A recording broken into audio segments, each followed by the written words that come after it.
Barely a week after launching a controversial plan to distribute food in Gaza, the organization behind it has shut operations for a day.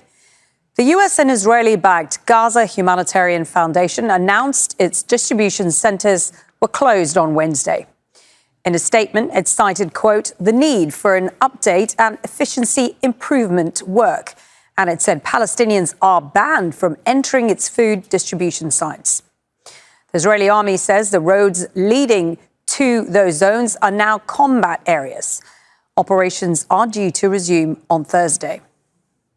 Well, the announcement follows another day of Israeli forces firing at Palestinians queuing to collect food. The UN says the attacks are a war crime. 27 people were killed in the latest incident on Tuesday.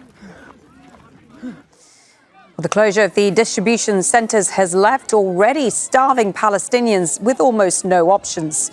A few charity soup kitchens still operating are overwhelmed and can only offer desperate people what little they have left.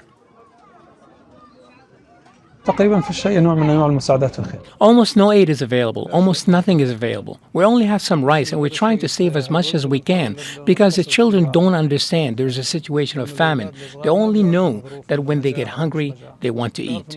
This aid, for me and many others, is a glimmer of hope because, unfortunately, in light of the humiliating lines people are facing in the South, the mass crowding, the daily killing of people going to get aid, the unjust way it's distributed, and the lack of sufficient aid for the people, I did not think at all about going to get any.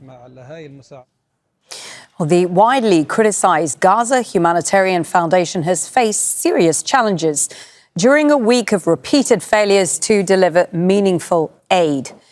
Food distribution has been chaotic at GHF sites in Rafah. More than 100 Palestinians have been killed there since the organization began operating on May the 27th. Well, the Boston consulting group that helped design the business operations of the GHF has ended its role with the group. GHF Executive Director Jake Wood resigned a day before the foundation began operations, citing concerns over its independence and impartiality. Well, we're joined now by James Elder, the global spokesperson for UNICEF. He joins us now from Al-Mawasi in Gaza. Many thanks for your time today, sir.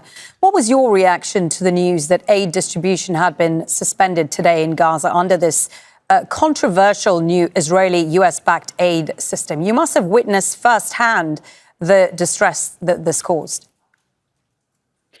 Well, it's a mix. I mean, the real distress is caused by not allowing the amount of humanitarian aid that people need here.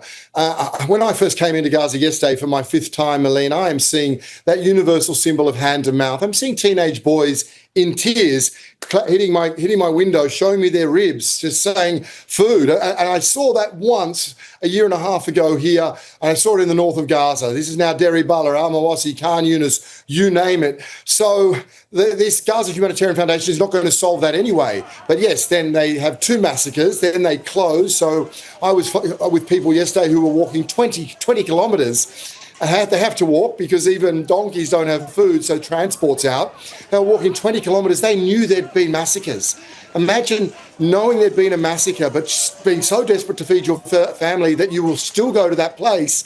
And yet then all of a sudden they were told it's closed. In fact, the messaging was that they would be entering a combat zone. This is very dangerous, contradictory messaging. Contradictory messaging gets people killed in war zones. You've spoken out against the limited number of aid hubs under this new system and the impact that would have, particularly on those that are most vulnerable, like children. Have you seen this in the last few days since you've been in Gaza? Yes, sadly, it doesn't take any time at all to see the horrors. I'm lucky that I know a lot of people now. I can speak very quickly to people. I've spoken to people already who've been into that caged area. As one person said, there's only 2 distribution points for this Gaza Humanitarian Foundation in the same area, so they are seeking to force people south. During the ceasefire, the United Nations and brave partners on the ground have 400. Because you get, Malene, you get aid to people. You don't make a mother walk 15 kilometres. You don't make a grandmother do that. You don't make someone who's lost a leg being amputated. They've moved into what they call cattled-off areas. Cattled-off areas. Someone said it was like the Hunger Games. Crates of food were dropped, people grabbed, then there was fire, people were shot. and then the distribution was said to be cancelled. Today, I've been to a hospital. I've been to Al-Aqsa Hospital. I've seen severely malnourished children. Al-Aqsa Hospital had 3 drone attacks on it. Today, again, I've met a little boy who's been horribly wounded, only to speak to him and hear a little bit of strength coming from his voice, until I asked a few more questions and realised all his siblings and his mum had been killed. They had been in an evacuated area. They'd moved to a safe area. They'd been killed there. So I've been on the ground less than 24 hours. This has been life for 600 days for children, women, families here in Gaza.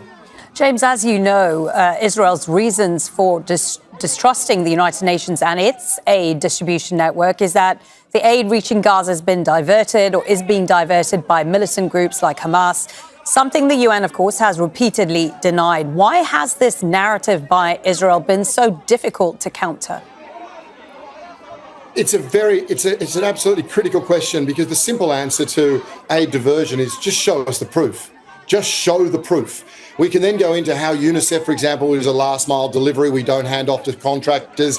We take trucks, we unload them, we get nutrition into an arm, nutrition into a child, vaccines into an arm. We can explain it, but rather than that, let's just show the proof. You know, President Biden's senior humanitarian official, Ambassador Satterfield, said last week that in his private dealings with Israel, he had been shown no evidence of that systematic aid diversion. So there's no proof. Then, of course, there's been looting. We've been very honest to that. That's about economics. That's about scarcity. You deny anything in the Gaza Strip, not a thing. No food, no water, no medicine, only bombs for 70 days. Then you give a few trucks one route, not 3 or 4 routes, one route. And yes, there will be looting from people who are absolutely desperate and want to feed their family. That would happen anywhere on the planet. Those circumstances are being created. The circumstances to create looting in those situations are being established. But systematic by Hamas, we simply haven't seen it. We haven't seen the evidence. It is designed to then enable that militarization, politicization of aid, forcible displacement. All of a sudden, you have weaponized aid through this group in the south of Gaza. James, you're back in Gaza after a few months away.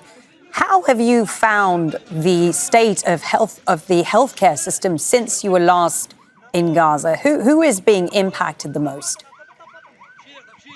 It's always children, Helene, and I don't say that because I work for UNICEF. I say that because they're the most vulnerable. A child's immune system is the first thing that will go before an adult's. We've seen those stories.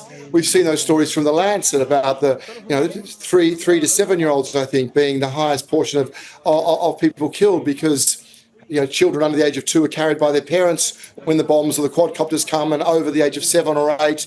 People can flee, and that's an age group that simply can't do that. So it's children. I'll get to Nasser tomorrow to see that, but they're having heavy evacuation orders there. As I say, Al-Aqsa Hospital today, 3 drone attacks. Without medical background, what I always see though in these places is incredible Palestinian staff who. Doctors and nurses who are living in tents because their home was destroyed, who wake up at 5 o'clock and think, how am I going to feed my family today? And then have that real sense of guilt because they go off to work for 18 hours and they're not with their family. They know they can't keep their family safe, but they're not with their family, and no one here wants to die without their family. In recent weeks, James, we have seen some of Israel's allies start to speak out publicly against it. Countries like the United Kingdom, France, Germany. Do you think this means we are getting a little bit closer to the moment when the world finally takes action to stop Israel's war in Gaza? I don't know. We hope so. You sense it here. It's a palpable sense, and because I'm in touch with so many people here, when they get near a ceasefire, at least when the reports are getting close to a ceasefire, it's visceral. People, you feel it among people, so you hope so. You hope, as so many parents have said, that they can finally again promise to their son or daughter, you're going to sleep tonight, you will wake up. But we need actions. Humanitarian organisations, we can do a few things. We can walk the halls of power, we can speak to news outlets like you, and we can get aid anywhere with very, very brave people in the front lines. But that's it. We don't have other tools at our disposals. The nations you're speaking to do, and we need to see that level of pressure exerted, because right now we have almost blanket denials of aid. We have children killed, multiple children killed today. and we have a weaponized aid system that's been set up to try and circumvent the most functional form of aid that the world's ever seen, which is, brave organizations on the ground in the United Nations. So I want to hope. Everyone here wants to hope. It's just that hope is not a strategy.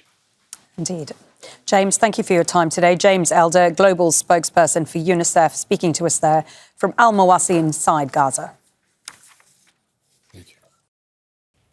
Make sure to subscribe to our channel to get the latest news from Al Jazeera.